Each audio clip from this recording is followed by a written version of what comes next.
സുമ, ശ്വേത മേനോനെതിരെ ഒരു കേസ് വന്നു. സത്യത്തിൽ അത് കേട്ടിട്ട് അമ്പരപ്പാണ് ആദ്യം തോന്നിയത്. ഇങ്ങനെയൊക്കെ കേസെടുക്കാൻ പറ്റുമോ എന്നുള്ളൊരു ചിന്തയായിരുന്നു ആദ്യം വന്നത്. രണ്ടാമത് വന്നത് ഏത് മണ്ടനാണ് ഇങ്ങനെ ഒരു കേസ് കൊടുത്തതെന്നുള്ളതാണ്. മൂന്നാമത് വന്നത് ഈ രാഷ്ട്രീയ പാർട്ടികളൊക്കെ പോലെ തന്നെ അമ്മ എന്നൊരു സംഘടനയിൽ ഉണ്ടാകുന്ന വലിയൊരു ഭിന്നത കൂടി, അത് ഭിന്നത മാത്രമല്ല, ഒരു ചതിയുടെ ഒക്കെ ഒരു മുഖം കൂടി പുറത്തു വന്നിട്ടുണ്ടല്ലേ? എന്താണ് തോന്നുന്നത്? അതെ, ശ്വേത മേനോനെതിരെ ചെയ്തിരിക്കുന്ന ചിത്രങ്ങൾ, ഇപ്പം രതി നിർവേദമായാലും കാമസൂത്രയുടെ ഒരു പരസ്യം പറയുന്നുണ്ട്, പാലേരി മാണിക്യം തുടങ്ങിയ, അതായത് വർഷങ്ങൾക്ക് മുമ്പ് വന്നിട്ട് പോയ സിനിമകളെ കോട്ട് ചെയ്താണ് ഇപ്പോൾ ആരാ സംവിധാനം ചെയ്തതെന്നാണ് നോക്കേണ്ടത്. കേരളം കണ്ട ഏറ്റവും നല്ല, രാജ്യം കണ്ട ഏറ്റവും നല്ല സംവിധായകരെടുത്തിരിക്കുന്ന ചിത്രം കൂടെയാണത്. അങ്ങനെ അതിനെ കോട്ട് ചെയ്തിട്ടാണ് ഇപ്പോൾ ഒരു പെറ്റീഷൻ ആ നടിക്കെതിരെ പോയിരിക്കുന്നത്. ഇതെന്ന് പറയുന്നത് ഇപ്പൊ നമുക്ക് രതി നിർവേദം തന്നെ എടുക്കുകയാണെന്നുണ്ടെങ്കിൽ, രതി നിർവേദം ഇത് ആദ്യമേ ശ്വേത മേനോൻ അല്ല അഭിനയിക്കുന്നത്, ജയഭാരതി ആയിരുന്നു ആദ്യം ഇത് ചെയ്തത്. രണ്ടാമതാണ് ശ്വേത അതിനകത്ത് വന്ന് ചെയ്യുന്നത്. അപ്പം എന്തുകൊണ്ട് അതിന്റെ റൈറ്റർക്കെതിരെ ഇദ്ദേഹം പരാതി കൊടുത്തില്ല? എന്തുകൊണ്ട് സംവിധായകനെതിരെ പരാതി കൊടുത്തില്ല? അതുമല്ലെങ്കിൽ എന്തുകൊണ്ട് ശ്വേത മാത്രമായിരുന്നല്ലോ അഭിനയിച്ചത്? ഒരു നായകന് ഓപ്പോസിറ്റ് ഉണ്ടായിരുന്നില്ലേ? അയാളും ഇന്റിമസി സീൻസിൽ കൂടെ ഒറ്റയ്ക്ക് നിന്നല്ലോ ഇന്റിമസി കാണിക്കുന്നത്. ഇത് കേസ് കൊടുത്ത ആളുടെ പേര് മാർട്ടിൻ അങ്ങനെയാണ് അയാളുടെ പേര്. അയാള് ഈ പറഞ്ഞതുപോലെ ഒരു ചാനൽ ചർച്ചയിൽ ഇരുന്ന് ഉരുകുന്നത് കണ്ടായിരുന്നു. ഹാഷ്മിയുടെ ചാനൽ ചർച്ചയിൽ ഇരുന്ന് ഉരുകുന്ന കണ്ടായിരുന്നു. അതായത് നിങ്ങൾ എങ്ങനെ അത് കണ്ടു എന്നുള്ള ചോദ്യത്തിന് അദ്ദേഹത്തിന് അത് ഏതോ കുട്ടികൾ ഇരുന്ന് നോക്കിയപ്പോൾ കണ്ടു. അപ്പോഴെങ്ങനെയാണ് ഇയാൾ ശ്വേതയ്ക്കെതിരെ പരാതി കൊടുത്തത്? ഇത് അതായത് ആരാണ് സംവിധാനം ചെയ്തത്, ആരാണ് അത് എഴുതിയത്, ആരാണ് ആ ക്യാരക്ടറിനെ ഉണ്ടാക്കിയത്? നമ്മളിപ്പോ ഒരു ഫോർ എക്സാമ്പിൾ ഒരു ചാനലിന്റെ ഇതില് നമുക്കെതിരെ ഒരു കേസ് വരുന്നു എന്ന് വിചാരിച്ചോളൂ.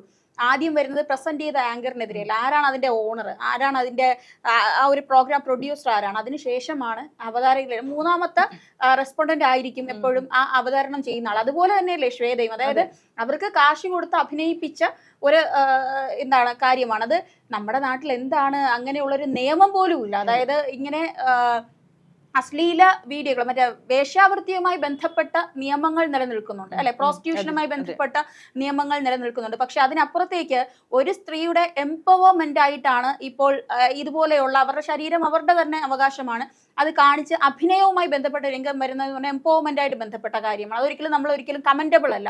എങ്കിൽ പിന്നെ ഇവിടെ അണ്ടർ ഗാർമെന്റ്സിന്റെ പരസ്യം കൊടുക്കുന്ന എത്രയോ പേരുണ്ട്, അവർക്കെതിരെയൊക്കെ ഇദ്ദേഹം കേസെടുക്കുമോ? അല്ലെ, ഇതിപ്പോ ഈ പറയുന്നത് ശ്വേത മേനോൻ ഈ ചിത്രങ്ങളിലോ ഈ പരസ്യത്തിലൊക്കെ അഭിനയിച്ചില്ലെങ്കിൽ മറ്റൊരു വ്യക്തി വന്ന് ഇത് അഭിനയിക്കും. 35 വർഷത്തോളമായി സിനിമാ ഫീൽഡിൽ നിൽക്കുന്ന ഒരു വ്യക്തിത്വമാണ് ശ്വേത മേനോൻ എന്ന് പറയുന്നത്. അതായത് ഒരു മുൻനിര നായിക തന്നെയാണ്. അദ്ദേഹത്തിന് എനിക്ക് തോന്നുന്നു ശ്വേത മേനോനെ കുറിച്ച് ഒരു അടിസ്ഥാന വിവരം പോലും ഇല്ല. കേരളത്തിൽ നിന്ന് ആദ്യമായി അന്യഭാഷാ ചിത്രങ്ങളിൽ പോയി അഭിനയിച്ച ഒരേ ഒരു നടിയാണ് ശ്വേത മേനോൻ. ആ കാലഘട്ടം മുതലേ വളരെ പ്രഗത്ഭയായ, വളരെ ധൈര്യമുള്ള, അല്ലെ, വളരെ ഒരു നല്ലൊരു നടിയാണ് ശ്വേത മേനോൻ. അവരെ കുറിച്ച് ഇടയ്ക്ക് വെച്ച് പറയുന്നത് കേട്ടു, അതായത് ഇവരാരാണെന്നുള്ള തരത്തിലാണ് പുള്ളി സംസാരിക്കുന്നത് തന്നെ. മാത്രമല്ല സെൻസറിങ് കഴിഞ്ഞ് വരുന്ന ഒരു ചിത്രം പോലും നമ്മുടെ തിയേറ്ററുകളിൽ പ്രദർശിപ്പിക്കാൻ പാടില്ല. സെൻസറിങ് കഴിഞ്ഞ് അതിന് ഓരോ റേറ്റ് ഇടും, അല്ലെ, അത് എത്ര പ്ലസ് കാണാം, അല്ലെങ്കിൽ എത്ര വയസ്സിന് മുകളിലുള്ളവർക്ക് കാണാം, സർട്ടിഫിക്കറ്റ് ഉണ്ട്, അല്ലെങ്കിൽ സർട്ടിഫിക്കറ്റ് ഒക്കെ ഉള്ള ഒരു അങ്ങനെയുള്ള നടപടികളുള്ള ഒരു സംവിധാനങ്ങളുള്ള രാജ്യത്താണ്, സംസ്ഥാനത്താണ് നമ്മൾ ജീവിക്കുന്നത് എന്നുള്ള സാമാന്യ ബോധം പോലും ഇല്ലേ എന്നുള്ളതാണ് എനിക്കിപ്പം വന്ന സംശയം. ഇപ്പൊ ഈ പുള്ളിക്കാരൻ ശ്വേത മേനോനെ കുറിച്ച് ഇങ്ങനെ സംസാരിച്ചു. നമ്മുടെ യൂട്യൂബ് തുറന്നു കഴിഞ്ഞാൽ, അല്ലെങ്കിൽ ഫേസ്ബുക്ക്, ഇൻസ്റ്റാഗ്രാം എന്ത് തുറന്നു കഴിഞ്ഞാലും ഇപ്പൊ ഉദ്ഘാടനങ്ങളുടെ ഒരു ഘോഷയാത്രയാണ്. ഉദ്ഘാടനങ്ങളിൽ ശരിക്കും പറഞ്ഞു കഴിഞ്ഞാല് ഉദ്ഘാടനം എന്നല്ല, ശരീര പ്രദർശനം, മേനി പ്രദർശനം എന്ന് വേണം പറയാനായിട്ട്. നമുക്ക് അതായത് വസ്ത്രസ്വാതന്ത്ര്യം എല്ലാം എല്ലാവർക്കും ഉണ്ട്. ഇത് ഇദ്ദേഹം പറയുന്ന ശ്വേത മേനോൻ കുട്ടികളെ തെറ്റിലേക്ക് നയിക്കുന്നു, അതിനേക്ക് പ്രോത്സാഹിപ്പിക്കുന്നു എന്നൊക്കെ. എന്നിട്ട് ഓരോ ഉദ്ഘാടനത്തിനും വരുന്ന ഓരോരുത്തരുടെ വസ്ത്രധാരണ രീതി, ശരീരം എത്രത്തോളം പ്രദർശിപ്പിക്കാമോ അത്രത്തോളം പ്രദർശിപ്പിച്ചുകൊണ്ട് അത് PR-കളെ തന്നെ അതിനുവേണ്ടി വെച്ചിട്ടുണ്ട്. അവരുടെ ഏതൊക്കെ സൈസിലുള്ള, ഏതെല്ലാം ആംഗിളിലുള്ള ഫോട്ടോസ് വേണം, ഷൂട്ട് വേണം എന്നൊക്കെ പറഞ്ഞിട്ട് ഇതൊന്നും ഇദ്ദേഹം കാണുന്നില്ല. അപ്പൊ ഇതെല്ലാം സമൂഹത്തിന് വഴിതെറ്റിക്കുന്നതല്ലേ, ഇതെല്ലാം കുട്ടികളെ വഴിതെറ്റിക്കുന്ന ഒരു സംഭവമല്ലേ? ഇതിനെതിരെയൊക്കെ അദ്ദേഹത്തിന് കേസ് കൊടുക്കാമായിരുന്നല്ലോ.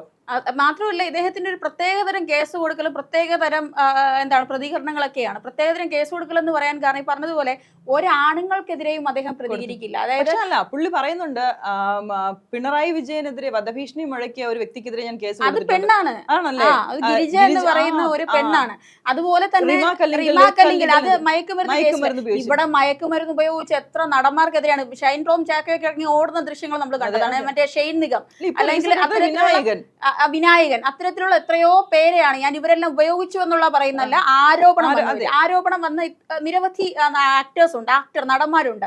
അതുപോലെ നിരവധി കേസുകളിൽ ഇദ്ദേഹം പറയുന്ന പോലെ ഈ സെക്ഷൽ ആക്ടിവിറ്റീസ് ചെയ്യുന്ന അല്ലെങ്കിൽ കോസ്റ്റിംഗ് കോച്ച്, നമുക്ക് അത് തന്നെ എടുക്കാമല്ലോ, കോസ്റ്റിംഗ് കോച്ച് വരെ ഉണ്ട് സിനിമാ മേഖലയിൽ. അതിലൊന്നും ഇദ്ദേഹത്തിന്റെ പേരൊരിടത്തും ഉയർന്നു കേട്ടില്ല, ഇങ്ങനെ ഒന്ന് പ്രതികരിക്കുന്ന ആളാണെന്ന് കേട്ടില്ല. ഇപ്പൊ ശ്വേതാ മേനോൻ എന്ന് പറയുന്ന അമ്മ എന്ന് പറയുന്ന ഒരു സംഘടന, നമ്മൾ അമ്മ എന്ന് ഉച്ചരിക്കാൻ തന്നെ കാരണം എന്താണ്, നമ്മുടെ ഏറ്റവും പ്രിയപ്പെട്ട കലാകാരൻ മുരളി എന്ന് പറയുന്ന വ്യക്തി അദ്ദേഹത്തിന്റെ ഒരു വൈകാരികമായ ഒരു ഇതും കൂടെ കൊണ്ടിട്ടത് കൊണ്ടാണ്. കാരണം ഇപ്പൊ എല്ലാരും AMMA എന്ന് ഉച്ചരിക്കാൻ കാരണം അമ്മ എന്ന് പറയുന്ന ഒരു അഫക്ഷൻ, ആ ഒരു പേരിനോടുള്ളൊരു അപമാനമായാണ് ഇപ്പൊ സംഘടനയുടെ പ്രവർത്തനങ്ങൾ പുറത്തറിയപ്പെടുന്നത്. ഇപ്പൊ ഈ ഒരു കേസുമായി ബന്ധപ്പെട്ട് വേണമെങ്കിൽ നമുക്ക് അമ്മയിൽ നടക്കാൻ വരുന്ന തെരഞ്ഞെടുപ്പിനെ നമുക്ക് കൂട്ടി വായിക്കാൻ പറ്റും. കാരണം ശ്വേതാ മേനോൻ പ്രസിഡന്റ് ആയിട്ട് മത്സരിക്കാൻ പോവുകയാണ്.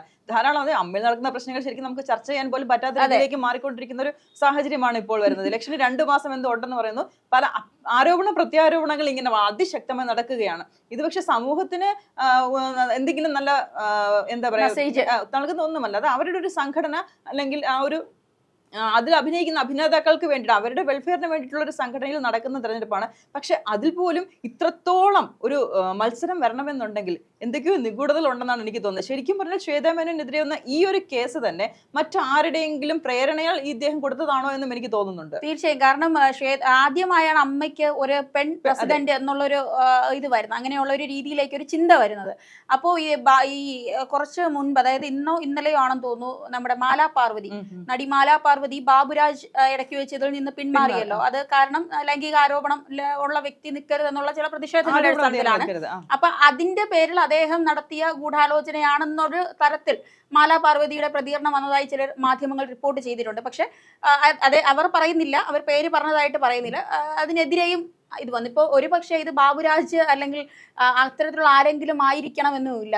ഇവർക്ക് ഏറ്റവും കൂടുതൽ പിന്തുണ നൽകുന്നവർ തന്നെ ഇത്തരത്തിലൊക്കെയുള്ള പ്ലാൻ ചെയ്യാനുള്ളൊരു സാധ്യത പോലും ഉണ്ട്. കാരണം ജഗദീഷിനെ ആ ഒരു കാര്യത്തിൽ സമ്മതിക്കണം. ഒരു അമ്മയ്ക്ക് ഒരു പെൺ പ്രസിഡന്റ് ഉണ്ടാകട്ടെ എന്ന് ഒന്ന് ചിന്തിച്ചുകൊണ്ട് മാത്രം ഏറ്റവും ഒരു ഇതുണ്ടായിരുന്ന ഒരു സ്കോപ്പ് ഉണ്ടായിരുന്ന ഒരു വ്യക്തിയാണ് ജഗദീഷ്, അല്ലെ? ജഗദീഷ് എന്ന് പറയുന്ന ആ വ്യക്തിക്ക് അമ്മയുടെ പ്രസിഡന്റ് ആകേണ്ട യോഗ്യതയും ഉണ്ട്, അതുപോലെ തന്നെ എല്ലാവരും സപ്പോർട്ട് ചെയ്യുകയും ചെയ്യും.